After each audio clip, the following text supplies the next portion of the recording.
Hello guys, welcome back to Milo Studios, and today I'm going to be showing you how to make a camo stormtrooper. So, here's what you're going to need. You're going to need one stormtrooper. I recommend you use one that you don't care about so much.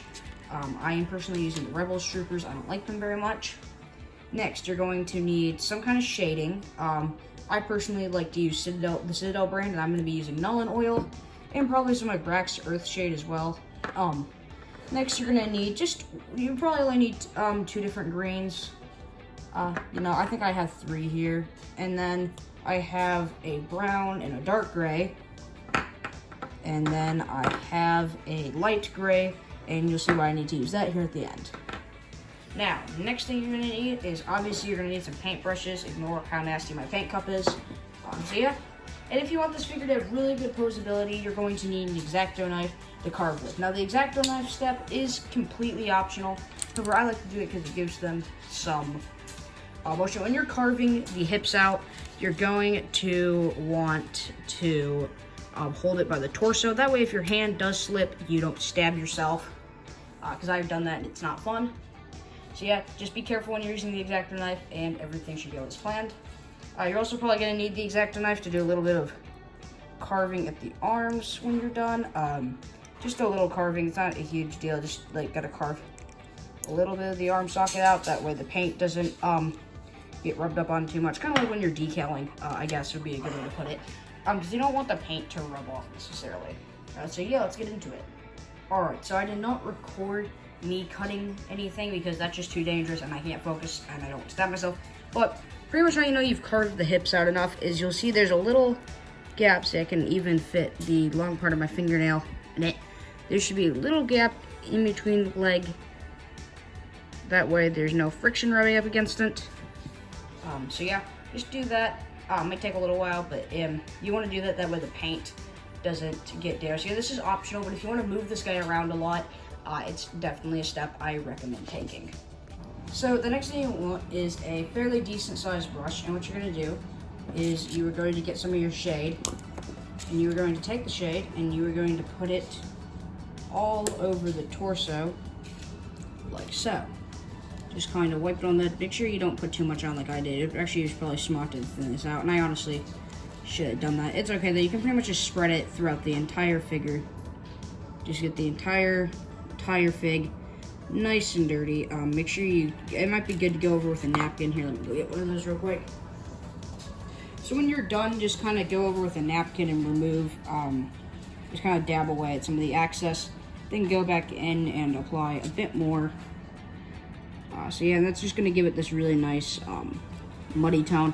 Now, the wash does take a little while to dry, so while you're waiting, just chill, do something calming, etc. Just make sure that you don't touch it until the wash has dried. And yeah, you want to put a pretty nice coat so it's a considerable different color.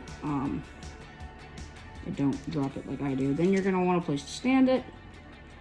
So yeah, as you can see, it's nice and muddy now. And what I am going to do is I will be right back with my figure holder.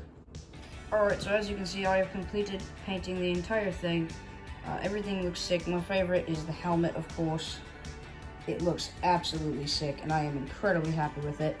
So what you're going to let this do is you're going to let this dry for about 30 minutes. And if you guys don't have a wash like I do, a really good solution for that is just simply taking black paint and mixing it with a little bit of water and a little bit of, I believe it's, I'm not quite sure, I think it's distributed. I'll link a video on how you can make your own custom black wash in the description down below. So if you guys don't have black wash, you can make your own really simple.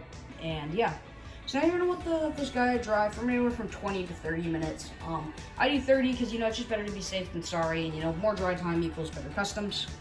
And you can kind of just take those little excess bits and just kind of cut them off if you don't like there's too much wash in one area. And that's a good thing about wash. It's pretty, you can still work with it until it dries. And yeah, honestly, you could take this figure, pop him back together, and call him a battle damaged stormtrooper, and he would look absolutely fine. I think everybody would think that looks cool. But we're making a camo stormtrooper, so that will not be in this. But yeah, and this is just a great way to customize stormtroopers. Just put a little bit of wash on them, And wash makes everything look better. Now it looks like he's battle damage, so yeah, that's pretty sick. And that's how you make a battle damage one. But we're making a camo one, so yeah. Okay, now that your guy has dried for about 30 minutes, he should be done and ready to go. You can just pop him right off the stand. And honestly, like I said, you could just assemble him and call him a battle damage trooper, which I will be doing right now just to test a few things and get a photo shoot. But as you can see, nothing is rubbing off. But you don't have to worry too much about the wash coming off, as you know, it's wash. Chances are it's not going to come off. So you're just going to assemble this guy just to see how he looks real quick.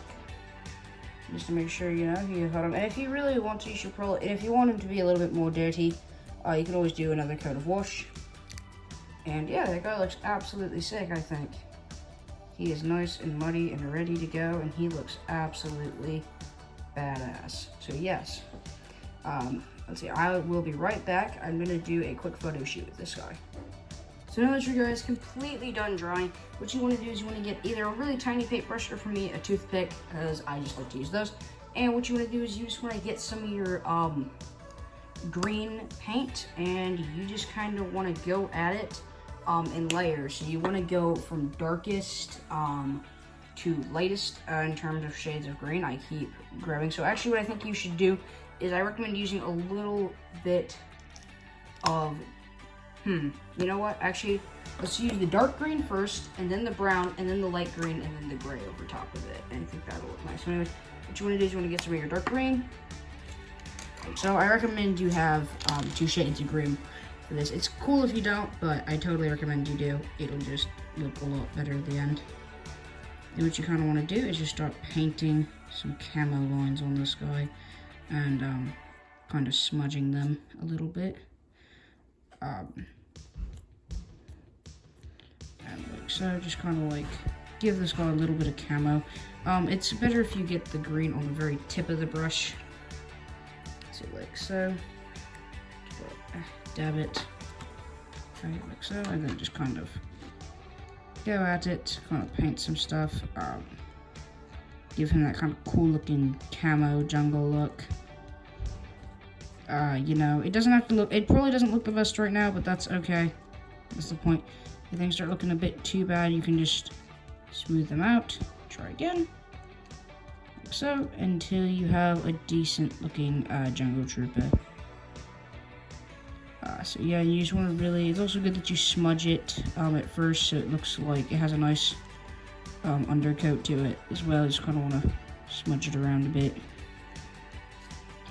So try not to get any of it on the black, and then if you know, of course, you know, you can go back in with a little bit more, and just kind of find that good ratio, that common ratio of not too much paint, but not too little.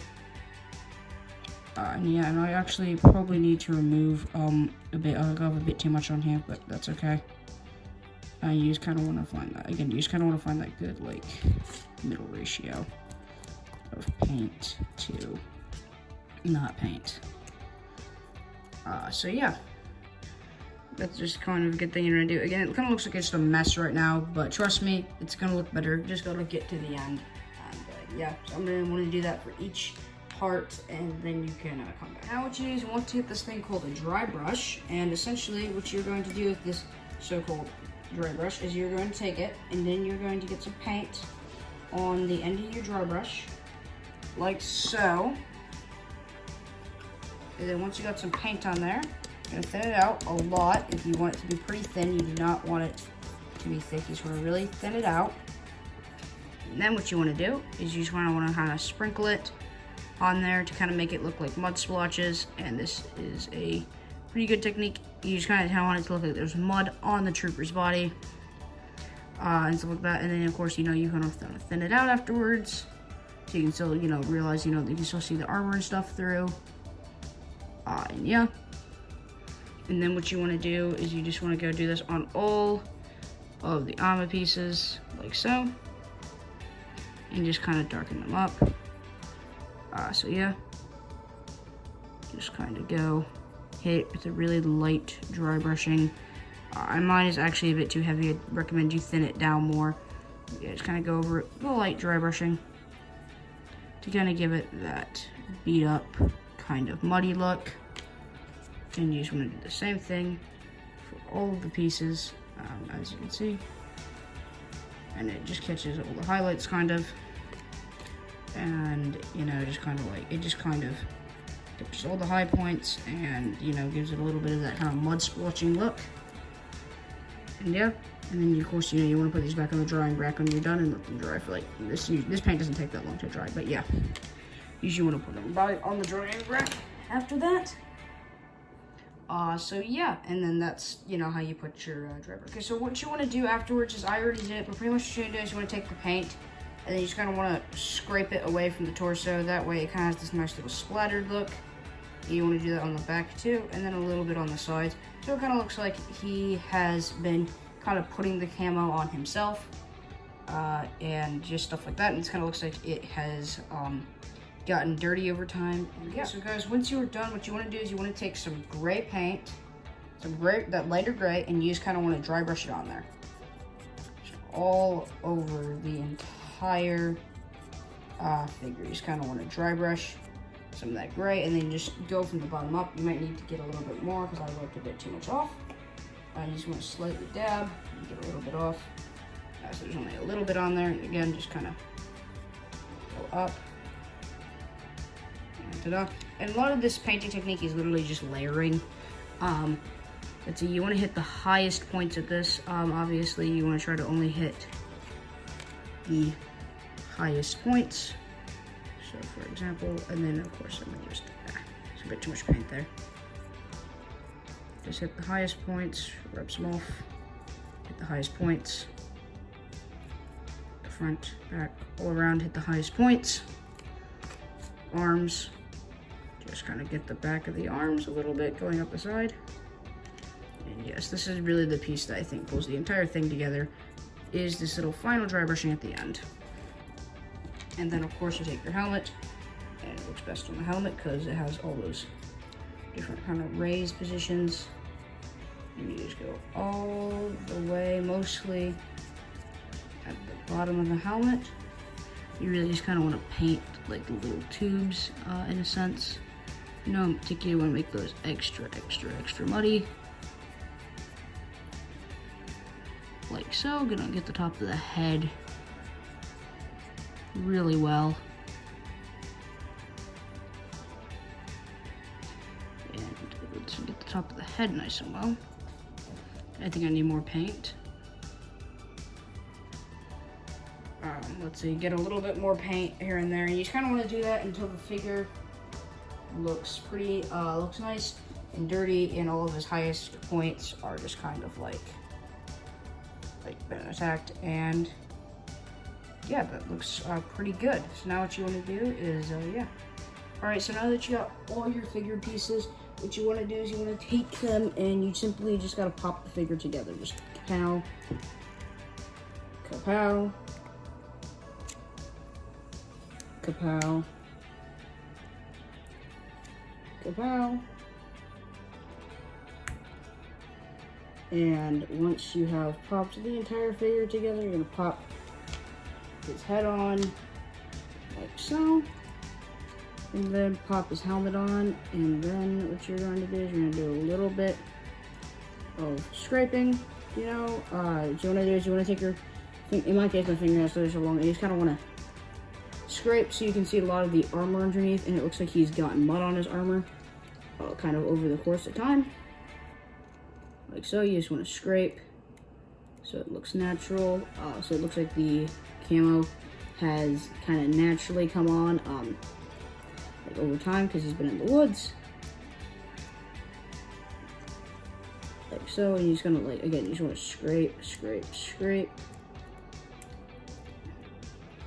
until finally he, don't scrape on the helmet really too much. The helmet should be fine, at least on my particular one it is.